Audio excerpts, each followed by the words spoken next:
Sonic the Hedgehog, one of the most famous and successful video game franchises out there. When he was first created, his only purpose was to be the face of Sega and a rival to Nintendo's Mario. While this rivalry wouldn't last long considering how Sega would fall out of the console industry a couple years later and become third party, Sonic is still a huge recognizable icon to gamers alike.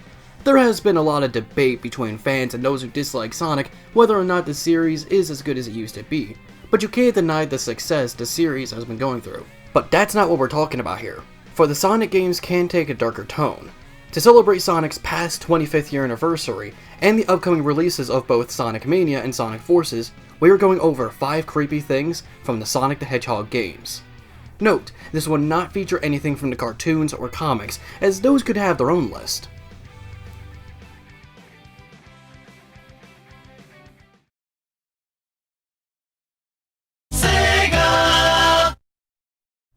Okay, this one is a little predictable and cliche, but I have to put it on here simply because I know a lot of people are expecting it. In 1997, Sega released Sonic R, a racing game featuring Sonic and friends. It's been known for having negative reception on the internet, but we're not talking about Sonic R, we're talking about a certain unlockable character. In the game, there are robotic counterparts for Sonic, Tails, Knuckles, and Eggman. These include Metal Sonic, who made his debut in Sonic CD, Metal Knuckles, the Egg Robo, and for this list, the Tails doll. The Tails doll is a bit odd since it doesn't have that many moving animations, and merely floats around with a blank and dismal face. The Tails doll never saw the light of day after this title, with the exception of fan art featured inside Sonic and the Black Knight, but fans still remember the character for his odd and unfitting aspects. There was even a video game urban legend called the Tails doll curse, where if you play the game a certain way, the Tails doll would supposedly come into the real world and kill you.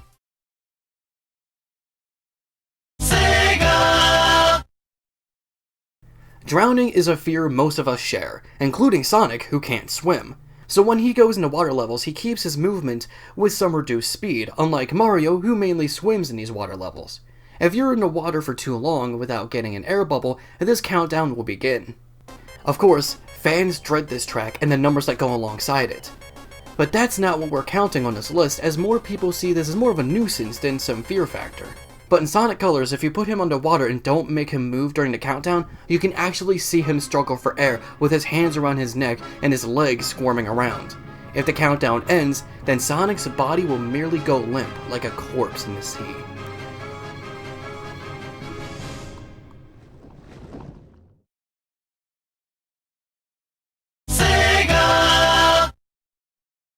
Another predictable yet necessary pick for the list. Sonic CD has been credited by a lot of people for being one of the best Sonic games out there, even if most didn't get to play it due to Sega CD's add-on not being very successful.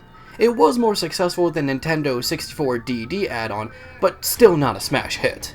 In the title screen for Sonic CD, if you push down, down, down, left, right, A in that exact order, then you will be taken to a sound test screen. But putting in other combinations could lead to hidden messages. For example, if you put in FM40, PCM12, DA11, a picture of Tails holding a controller with a car in the background featuring the text, "See you in the next game," will appear. This image is meant to hint players on the next Sonic game, which would have been Sonic Drift. There are also other images such as a cute chibi Sonic, a Batman Sonic parody, a DJ Sonic with Metal and Eggman in the background, and this image. This image has multiple Sonics in the background, wearing a very humanoid mask with overlapping text that reads, "Fun is infinite with Sega Enterprises, Majin." Majin is a Japanese text for demon or devil. However, this technically isn't Majin on screen, as that's a common misconception. It's actually Madden, with a D instead of a J. Madden is the one who made the image and merely credited himself in the bottom left corner. But it's still a little unnerving to look at.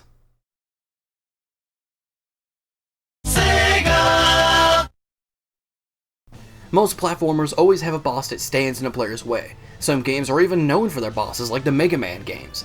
And Sonic is no exception, and while he does have some memorable bosses like the Death Egg Robo, Perfect Chaos, and the Time Eater, there are also some disturbing bosses too. How about the Scorpio from Sonic Pinball? A relatively easy boss with a scorpion, but with Eggman's face on it, with black eyes and an extendable mouth. Or Iblis from Sonic the Hedgehog 2006, with his multiple hellish forms. Then Perfect Gaia from Sonic Unleashed with its multiple eyes coming from its saliva-filled mouth. And need I go over others? While the Sonic series is known for being family-friendly, these bosses would probably work amazingly inside a horror game.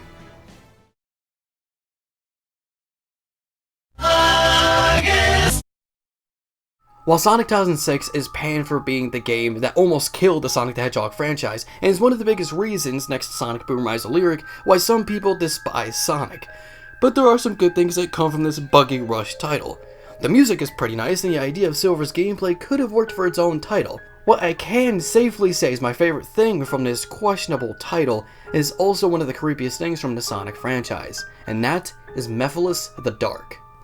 When we first see Mephiles, he is merely a recolored mouthless Shadow the Hedgehog, but later in the game, he gets his own form. The crystalline form, as players refer to it as, is the most famous form of Mephiles. So where does Mephiles come from? Years ago, the Solaris project started as an energy research program, but something went horribly wrong as Solaris was split into two beings, Iblis as Solaris' raw power, and Mephiles as its cunning mind. Mephiles would later be obtained and kept inside the Spectre of Darkness by Shadow the Hedgehog.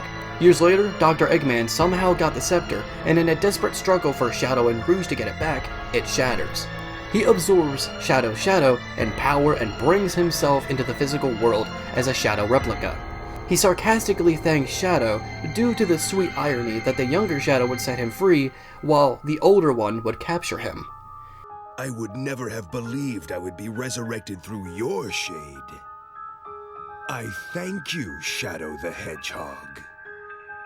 He then sends them both to the future as Mephiles heads out to find the 7 Chaos Emeralds so he can make Princess Elise cry and suffer true despair and set free Iblis.